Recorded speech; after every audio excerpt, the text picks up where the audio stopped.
Malam itu di Jakarta, hujan deras membasahi jalanan Tanah Abang, tapi dingin yang menusuk bukan dari air langit, melainkan dari kata-kata ayahnya yang seperti pisau.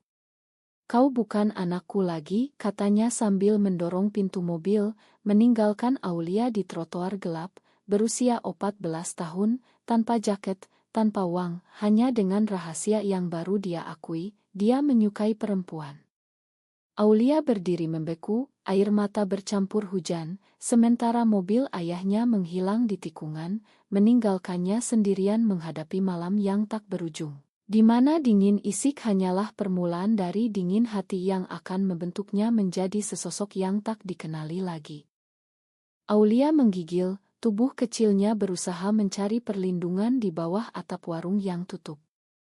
Pikirannya berputar-putar, bagaimana bisa ayahnya, yang selalu bangga dengan nilai sekolahnya, tiba-tiba membuangnya seperti sampah. Semuanya dimulai dari diari yang ditemukan ibunya, catatan rahasia tentang perasaannya terhadap teman sekelas, Rina. "Ini dosa besar," kata ibu dengan suara gemetar, mata penuh kecewaan.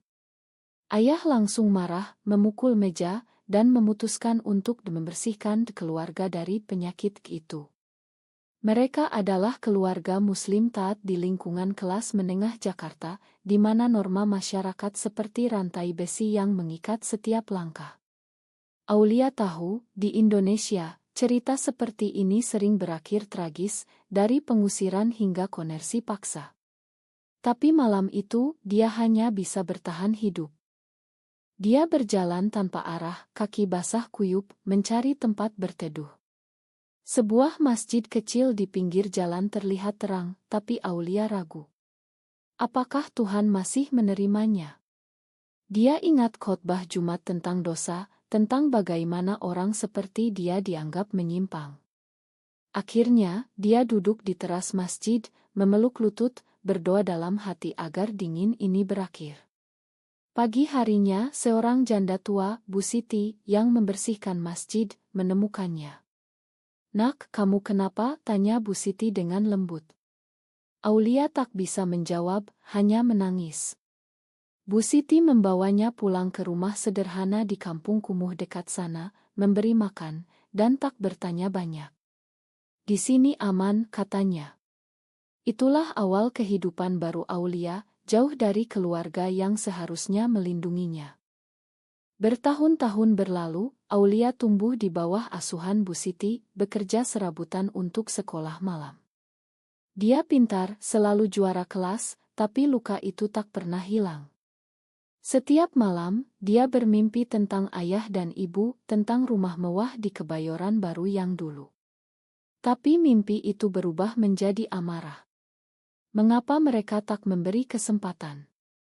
Di sekolah, dia mendengar cerita teman-teman tentang diskriminasi terhadap LGBT, tentang undang-undang yang ambigu, tentang masyarakat yang menghakimi sebelum memahami. Aulia memutuskan untuk belajar hukum. "Aku akan ubah ini," gumamnya pada diri sendiri. Dia lulus SMA dengan beasiswa, masuk Universitas Negeri di Jakarta, jurusan hukum.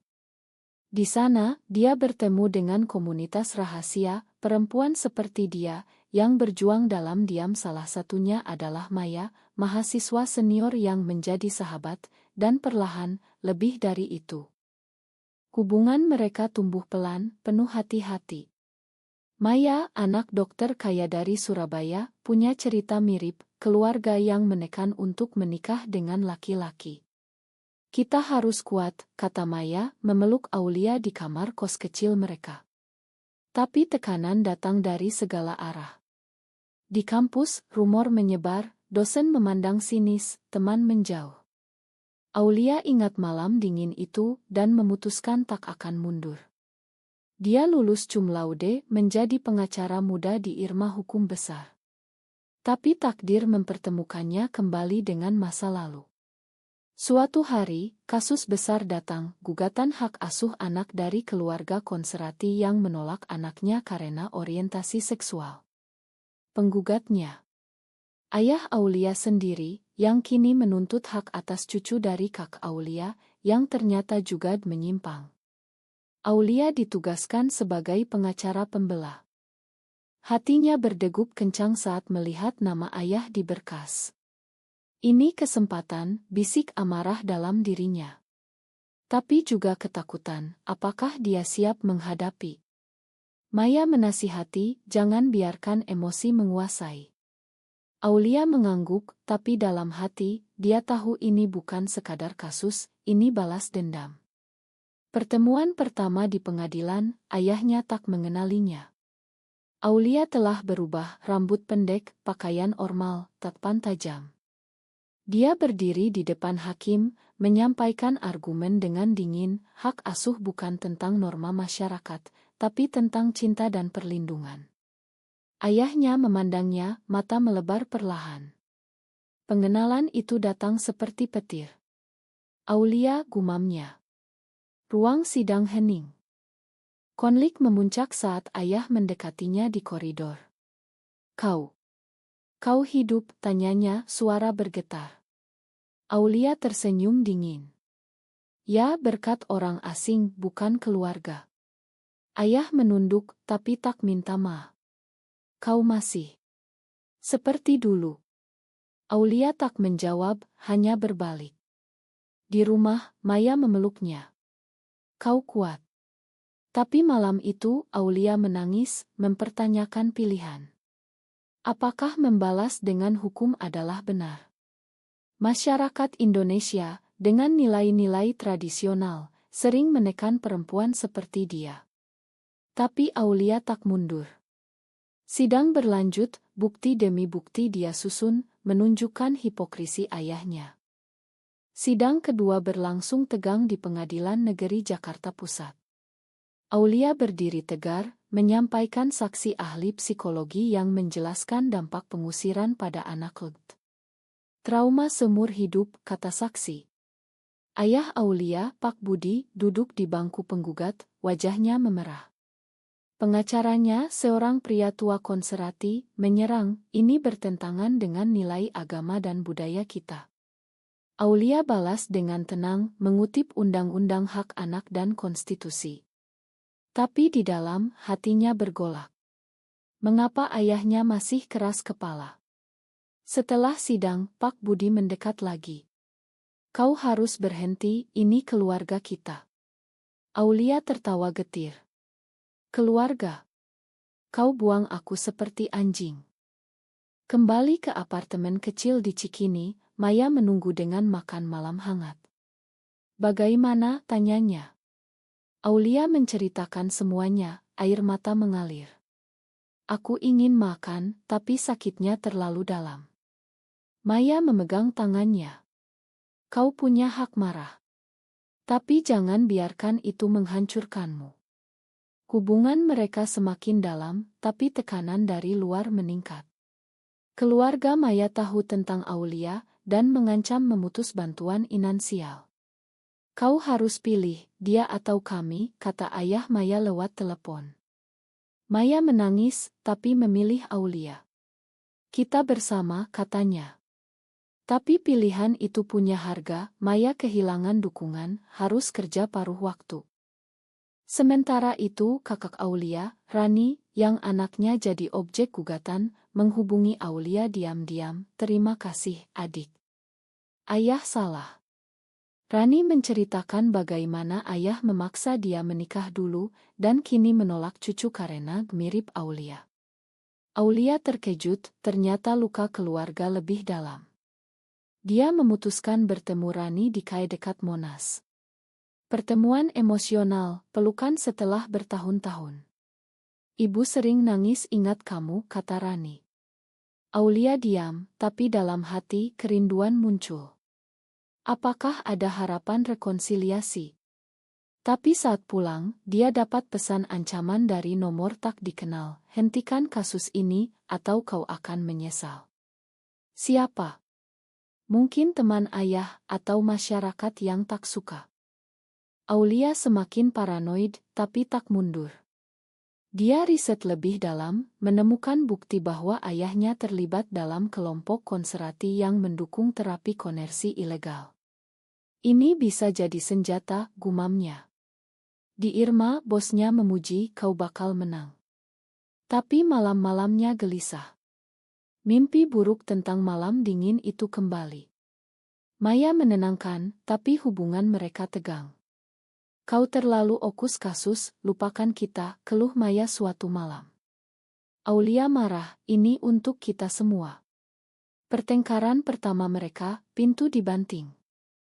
Pagi harinya, Maya minta maaf, tapi retak sudah ada. Sidang ketiga, Aulia hadirkan bukti baru, rekaman ayahnya di acara kelompok radikal, bicara tentang membersihkan keluarga dari LGT. Ruang sidang gempar. Pak Budi bangkit, itu lama aku berubah. Tapi mata Aulia dingin. Berubah.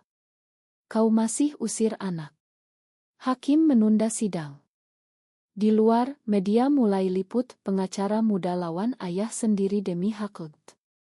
Aulia jadi sorotan, tapi bukan pujian, demo kecil di depan pengadilan, orang berteriak haram. Polisi datang, Aulia buru-buru pergi. Di mobil, dia menelepon Maya, aku takut. Maya, pulanglah. Malam itu, mereka bicara panjang.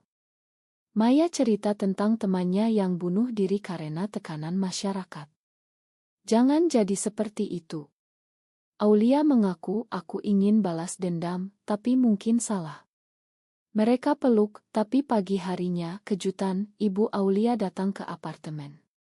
Aulia, anakku, katanya menangis. Pertemuan penuh air mata. Ibu minta maaf, ayah memaksa aku diam. Aulia ragu, mengapa tak cari aku? Ibu, aku takut. Tapi ibu bawa berita, ayah sakit, mungkin karena stres. Aulia terbelah, marah atau kasihan. Konflik internal memuncak. Aulia pertimbangkan tarik diri dari kasus, tapi Rani memohon, jangan. Di kantor, dia dapat promosi jika menang. Tapi hati bilang lain. Maya usul, makan, tapi jangan lupakan. Aulia putuskan lanjut, tapi dengan cara berbeda, bukan dendam, tapi keadilan. Sidang keempat, dia sampaikan argumen emosional, saya pernah diusir, dan itu hancurkan hidup saya. Ruang sidang hening. Pak Budi menatapnya, air mata mengalir. Putusan hampir tiba, tapi sebelum itu, Aulia dapat panggilan dari ayah. Mari bicara, katanya lemah. Mereka bertemu di rumah sakit Cipto Mangunkusumo, ayah terbaring lemah karena serangan jantung ringan. Aku salah, Aulia. Aku takut apa kata orang. Aulia duduk di samping, tangan gemetar. Takut lebih dari cintamu padaku. Ayah mengangguk pelan. Makan ayah. Kata itu seperti obat, tapi juga racun, terlalu lambat. Aulia menangis, aku hidup di jalanan karenamu. Ayah cerita tentang tekanan dari keluarga besar, dari masyarakat di mana pria seperti dia harus kuat. Tapi Aulia tahu itu alasan. Pulang dari rumah sakit, Aulia cerita pada Maya. Aku bingung. Maya, makan untuk dirimu sendiri. Tapi malam itu berita buruk, demo besar di depan pengadilan besok, dipimpin kelompok radikal. Aulia takut, tapi juga marah. Mengapa masyarakat tak beri ruang? Di Indonesia, isu masih tabu, dengan undang-undang anti pornografi yang sering disalahgunakan. Aulia ingat teman-temannya yang diintimidasi, di penjara. Ini bukan cuma kasusnya, ini perjuangan besar. Sidang terakhir, ruang penuh. Hakim baca putusan, hak asuh diberikan pada ibu dengan syarat konseling keluarga. Aulia menang, tapi tak senang. Pak Budi dekati, terima kasih. Tapi Aulia, ini bukan untukmu. Di luar, demo ricuh, batu dilempar, Aulia lari ke mobil. Media wawancara, bagaimana rasanya lawan ayah sendiri. Aulia jawab, sakit, tapi perlu. Kembali ke rumah, Maya peluk, kau pahlawan. Tapi Aulia tahu, harga mahal, hubungan mereka goyah karena stres. Beberapa bulan kemudian, Aulia dapat kasus baru, perempuan lesbian diusir dari desa di Jawa Barat. Dia ambil, tapi kali ini dengan hati lebih lembut. Maya pindah ke Bandung untuk kerja, jarak memisahkan. Kita kuat, kata Maya di telepon. Tapi keraguan muncul. Apakah perjuangan ini layak jika kehilangan cinta? Aulia bertemu ibu lagi, yang kini dukung. Ayah berubah pelan. Tapi ayah masih ragu. Di acara keluarga, ayah perkenalkan Aulia sebagai pengacara hebat, tapi tak sebut Maya. Aulia marah diam-diam. Konflik baru, Maya dapat tawaran kerja di Jakarta, tapi keluarganya tekan lagi. Nikah atau tak ada warisan. Maya ragu. Aku cinta kamu, tapi... Aulia terluka, pilih mereka. Pertengkaran hebat, Maya pergi. Aulia sendirian, ingat malam dingin. Apakah ini pengulangan? Dia fokus kerja, tapi hati hancur. Rani ajak bertemu, ayah ingin rekonsiliasi penuh. Aulia setuju, tapi dengan syarat, terima dirinya apa adanya. Pertemuan di rumah lama, ayah minta maaf sungguh-sungguh. Aku belajar dari kesalahan. Aulia makan, tapi tak lupakan. Tapi Maya tak kembali. Pesan terakhir, aku butuh waktu. Aulia sakit hati, tapi paham, tekanan masyarakat terlalu besar. Dia gabung komunitas LGBT di Jakarta, jadi pembicara. Di seminar, dia cerita kisahnya, inspirasi banyak orang. Tapi dalam diam, dia pertanyakan, apakah bahagia sejati mungkin di sini? Indonesia maju, tapi norma lama masih kuat. Aulia dapat ancaman lagi, tapi tak gentar. Ini perjuangan, katanya. Tahun berganti, Aulia naik jabatan jadi partner di Irma. Kasus-kasus LGBT datang bertubi, dari diskriminasi kerja hingga hak waris. Dia menang banyak, jadi ikon. Tapi harga kesepian. Maya menikah dengan laki-laki, pilihan aman. Aulia tahu dari media sosial, hati remuk. Mengapa kau menyerah, gumamnya. Tapi dia paham, keluarga, masyarakat, semuanya tekan. Aulia coba kencan lagi, tapi tak sama. Setiap perempuan punya cerita luka, membuatnya ragu. Suatu hari, kasus besar, gugatan terhadap kelompok radikal yang promosi terapi konversi. Aulia pimpin tim. Bukti kuat, tapi lawan ganas, ancaman bom, demo besar. Di Bandung, ayah datang dukung, aku bangga. Rekonsiliasi pelan, tapi tulus. Ibu bantu dengan doa. Tapi di sidang, saksi lawan serang pribadi, pengacara ini sendiri lesbian, bias. Aulia balas, pengalaman saya buat saya adil. Menang lagi, kelompok dibubarkan. Media puji, pembela hak LGBT. Tapi kemenangan pahit. Malam itu, Aulia dapat telepon dari Maya, selamat, aku lihat berita. Suara Maya gemetar. Aku salah pilih. Aulia diam, terlambat. Maya cerita pernikahannya hancur, suami tahu masa lalu. Aku ingin kembali. Aulia terbelah, cinta atau hati-hati. Mereka bertemu di Kaya di Tamrin, Maya menangis. Maafkan aku. Aulia peluk, tapi katakan, kita mulai pelan. Hubungan baru, tapi dengan bekas luka. Konflik muncul lagi, keluarga Maya tahu, marah besar. Ayah Maya datang ke Jakarta, temui Aulia, jauhi anakku. Aulia tegas, dia dewasa. Tapi ancaman, aku punya koneksi, bisa hancurkan karirmu. Aulia takut, tapi lawan. Dia laporkan ke polisi, jadi kasus baru. Media heboh, pengacara LGBT diancam keluarga. Dukungan datang dari komunitas, tapi juga kebencian. Di rumah, ayah Aulia nasihat, hati-hati, jangan seperti dulu. Aulia sadar, siklus berulang. Maya putuskan lawan keluarga, pindah ke Jakarta. Mereka tinggal bersama, tapi tegang. Apakah ini benar? Tanya Maya.